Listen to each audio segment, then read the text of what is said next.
happens if we wrap sinigang in lumpia wrappers? What happens if we make popcorn in lumpia? Ganito kasi ang kadalasang content ng OG Lumpia Queen, ang content creator na Tubong Laguna na si Abby Marquez. Kahit pa anong klase ng pagkain na ibabalot niya sa lumpia wrapper.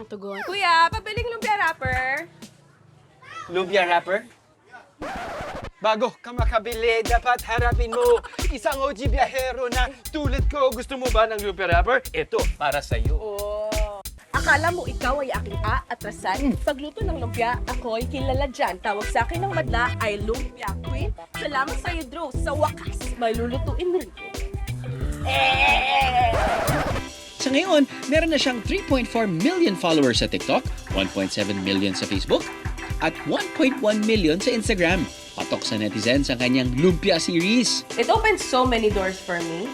Dahil sa lumpia, nagkaroon ako ng recall, nagkaroon ako ng nickname kung saan ako kilala ng mga tao.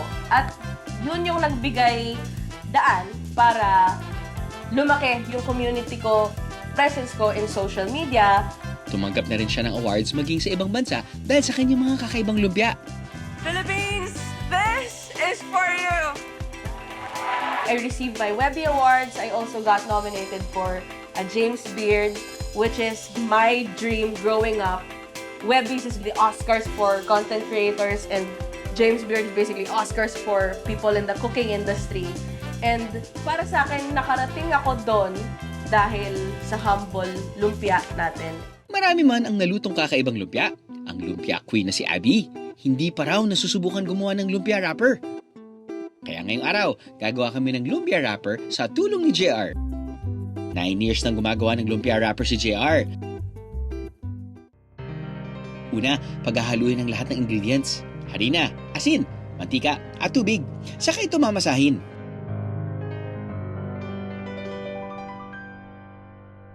Ang sarap ng texture talaga kapag naghahalo ka ng ganito, ano? Ang satisfying. Super. Therapeutic siya for the first few minutes, pero kung gagawin mo siya araw-araw, Kumbaga, trabaho. trabaho siya. Trabaho. Medyo labor-intensive ba? Yeah, saludo kay Kuya JR at kay Kuya Kenneth. Ganyan yung kamay niya para madurog yung buo. Para Pag ganun. Kahit Yeah. dalawa. So parang nagmamasahe, parang ganun. Opo. Ganun talaga. Para madurog. Tulak hanggang sa dulo para madurog po yung buo. Dahil mukhang malayo pa sa katotohanan bago ma-achieve ang tamang consistency, it's a wrap! Joke lang. Buti na lang may inihanda na si JR para sa atin. Pag bumunat na siya, ganito ang pagkakaya. Babasahin siya ulit? Opo. Okay. Oh! The texture is completely different na. It's elastic na. Hindi mo siya ipahin. Oo, elastic na siya. Parang nating pinaglalaroan ng mga anak ko, ah. Diba? Galing. Tsaka, sa sobrang parang kunat niya, Yeah. hindi na siya Hindi siya masyadong nagsistik. dumidikit sa kamay mo. Hindi pa yan natatapos. May next level pa.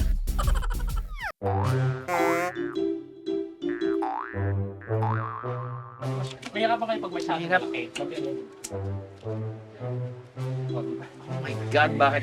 Galing mo ba kasi yan? Galing ni Abby. You're a natural. Okay. Okay. Tapos, Baka naman sa sobrang late nito, kuya, pag ginanon ko, ako yung maluto. Hindi, ang gagawin mo, para mo siyang gagawin basahan. Lalapat mo yung harina, tapos gagawin mo siyang basahan. Paikot. Sige, kuya. Ay, ang galing. okay. Ikaw muna, Drew. Ha? Ikaw muna, Drew. Sige. Bahala na. Ang ganda! Wow! This is abstract lumpia wrapper Pakita making. nyo.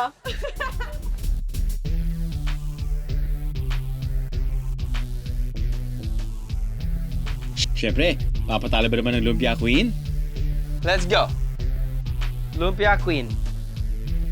Wow! Perfect!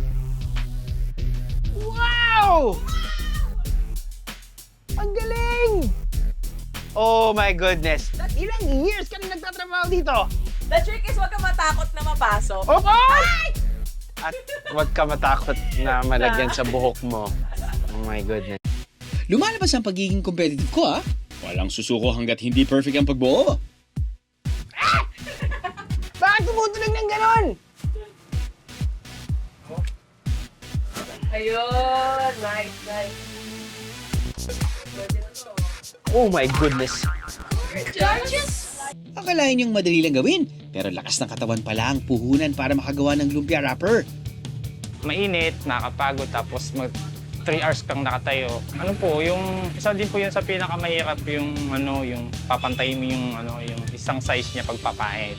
Usually ako kahit medyo matagal na, medyo umabot ako ng 3 years bago siya maperfecta talaga ng isang size. Kaya sa first-timers kagaya namin, pwede na rin.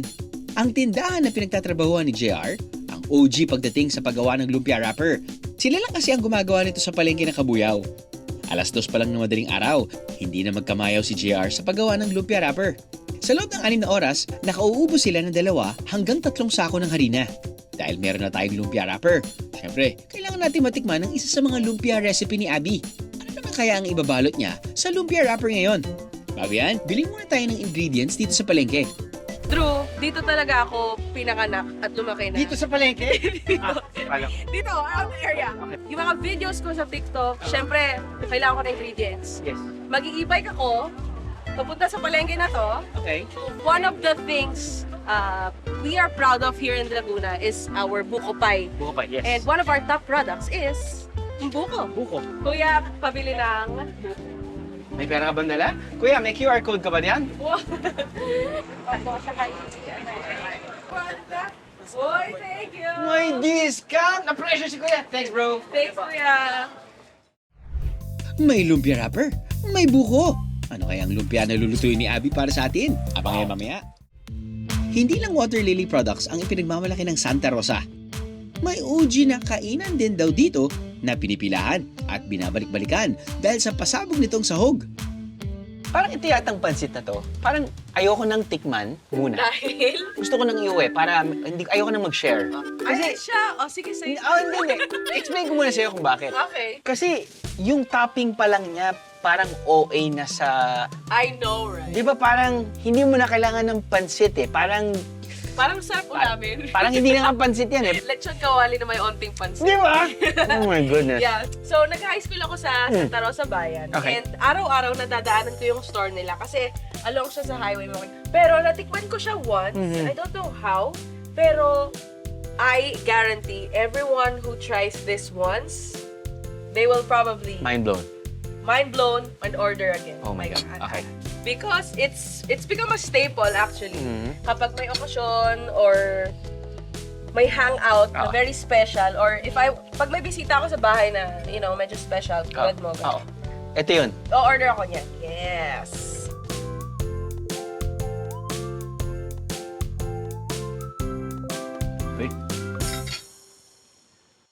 Yung A-factor ba? Ay, yung texture, yung crunch na nanggagaling sa lechon. Yeah. I mean, kakatay ka ba ng baboy? O magpapansit ka na lang? Na maraming lechon. Edi combo. Yeah. As I recall, 1988 yun nung nag-start magluto dun sa maliit naming tindahan. As walk-in lang din, hanggang ngayon walk-in pa rin. So yun, nagsimula talaga kami sa bahay lang hanggang ngayon. Ang pinagpakuluan ng baboy o kaldo ang ginagamit nila sa pagluluto ng pansit.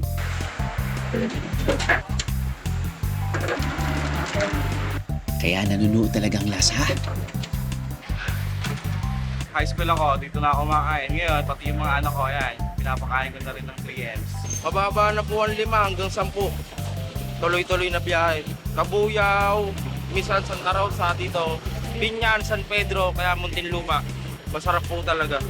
Sakto lang yung luto. Yung hindi malat, sakto lang talaga sa panlasa ng tao.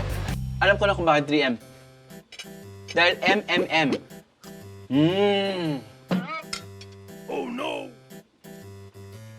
Akala ko naman sabihin mo, masarap, malinamnam, Yeah. mura. Mura. Yun na po ang bagong sagot kapag tinanong po kayo kung ba't rin. 3M. Natikman na natin ang isa sa mga paboritong pagkain ni Abby. Ngayon naman, si Abby ang taya.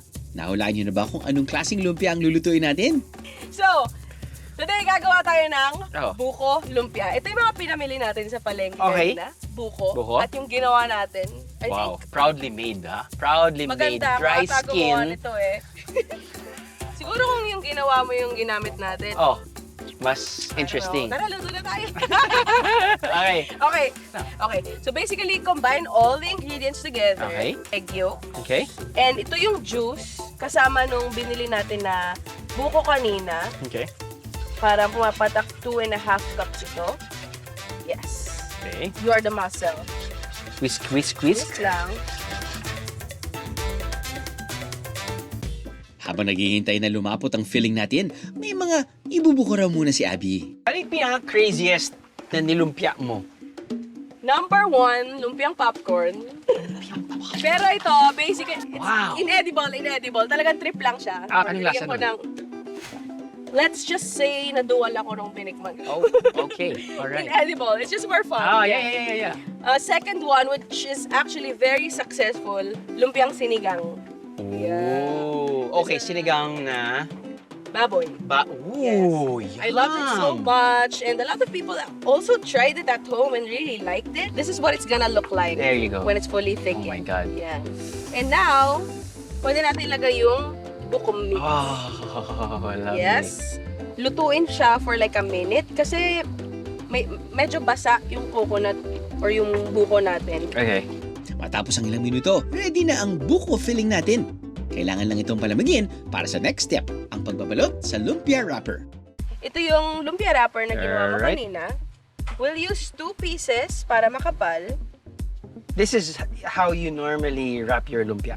Aha, especially for filling na Heavy? heavy Heavy? or medyo moist. Okay. Yeah, para hindi siya sumabog sa oil later. Got it.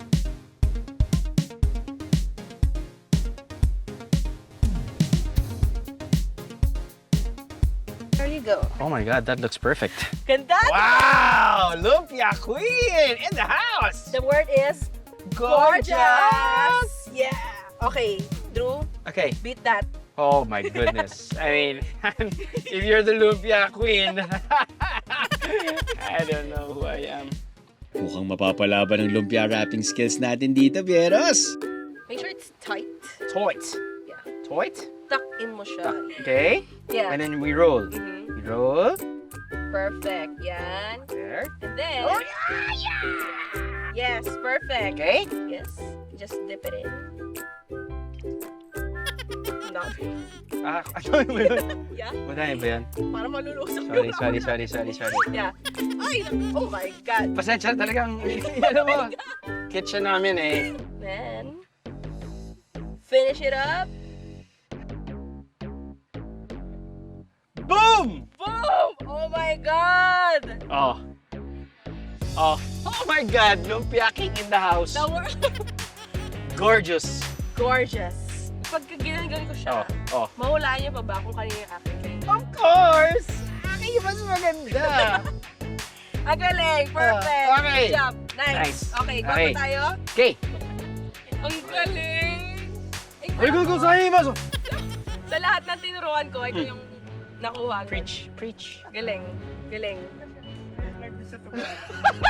Pagkatapos balutin ng lumpia, pwede nitong iprito.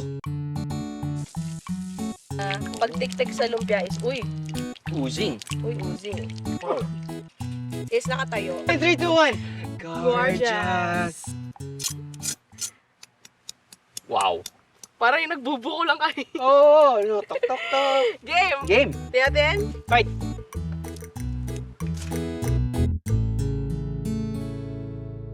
Fight. Game. Let's taste test. Okay. Ooh, ganda. Okay. Ice cream. Okay. Like this. Ako sa likod. Pero lalagyan ko pa rin dito. Mm. Sorry, wait lang. Natutunan ko lang sa French culinary. Wow! What do we have? Yan. Yuck! Huh? Panalo, Pards. Yummy? Galing. Good job? Would you happy? Galing, Pards.